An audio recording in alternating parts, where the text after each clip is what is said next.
Welcome back, everybody, to another thrilling episode of Thrive Street Program. Coach 2J is your host, Jeremy Jones. Today we're going to talk about the fact this is a hero workout and what that means, as well as some pacing stuff. So this is a competition context. Again, it's a day that we want people to put out a little bit more effort than usual. So going back to our chart, let me pull that up.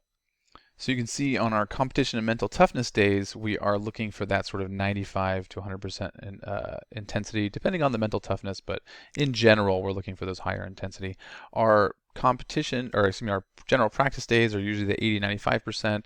Sustained power are more like 70 to 80%, and our for quality and skill sessions are 60 to 70%. Now, these two only show up probably once a month. Actually maybe 3 times or 2 times once a month each, so 2 to 3 times combined.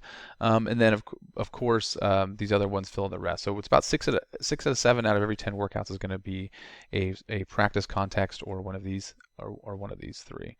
So this is a competition day. So we now know. Let me find my thing again. You can see some of my graphics there. There we go. We now know that that on these competition days, we want people to put forth a challenging effort. Now, of course, the contexts are always just sort of recommended approaches for people. Obviously, if it's a practice context, we don't want them to go as hard as possible. But if it's a competition or a mental toughness day, if they're feeling good, then they can push themselves. Again, it's never a requirement to go as hard as they can, right? If they're not feeling good for whatever reason, they've had a rough week or they've trained, it's their 5th day in a row or whatever, they don't have to go at competition intensity, but it is recommended, right? And then on the other days, they back off on the practice days.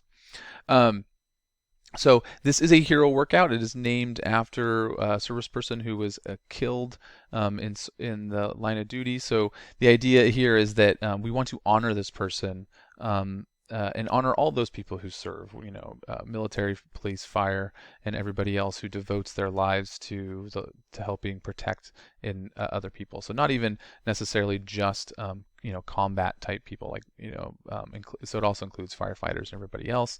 And we do that by doing a workout and then trying to go harder than we normally would. There are a lot of hero workouts that are too aggressive for your average class, in my opinion.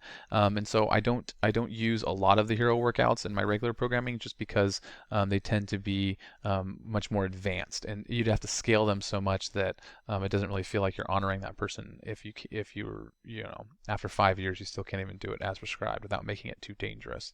But this is a workout. This is one of my favorite hero workouts because it is so approachable, and it really becomes that sort of competition or mental toughness. This could also be a mental toughness day, because it's fairly light movements that are just done in small sets, and you just got to keep moving the entire time. So it's 20 minutes, so it's a decent length workout, and we just want people to put out an effort, again, like it was a competition, or like they were, trying to, pour one out for their homies almost, but in CrossFit form. So we've got our dynamic warm-up here. Again, let people do some of the stuff before class and then just take people through a little bit of that. Fairly short warm-up today, so we can spend a little more time on the shoulder mobility, and then we're going to practice some handstand stuff. So we want to work on those progressions.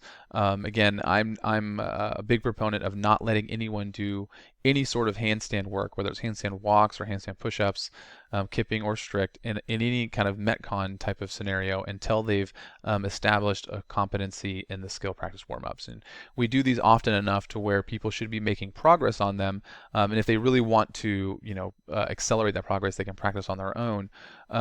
And once they can do 3 strict handstand push-ups down to at least, I like 2 ab mats maybe, depending how long their arms are, but if they have short arms, maybe 1 ab mat. If they can do 3 strict handstand push-ups down to 1 ab mat, they can start working on kipping at that point. And then once they can do 5 to 10 kipping handstand push-ups consistently, then they can think about doing it in a Metcon, which we do have some Metcons with these showing up, so that's again why we're practicing them. But again, for some people, they just don't have the shoulder mobility to be able to do it. My test that that I've brought up before, and I have a video on YouTube. Check out my YouTube channel.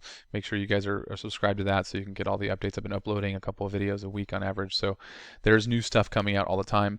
And don't forget to like these videos. One thing I want to point out for you guys who are watching all my daily videos, throw down a like. That really helps YouTube know that people actually like what I'm making. It also gives me a little hit of dopamine when you do that. So I appreciate it if you hit like on my stuff.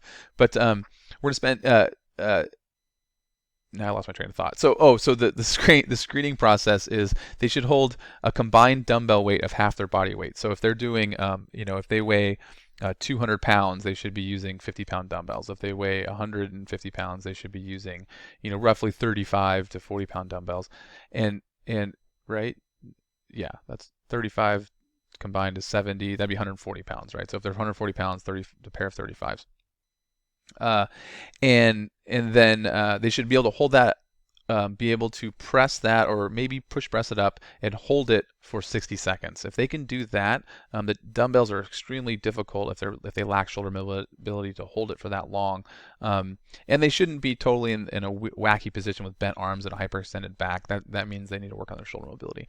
So that's really a test to find out if people should even be practicing getting into a free handstand or a handstand against the wall. So that's something else you can have people practice today. So we got jack. So it's 10 push presses, 10 kettlebell swings, 10 box jumps. Again, small sets, very little need to rest other than the intensity, right? So there's going to be a very high cardiorespiratory demand. We shouldn't see a whole lot of muscle failure from these movements. It's just going to be people are going to need to be breathing.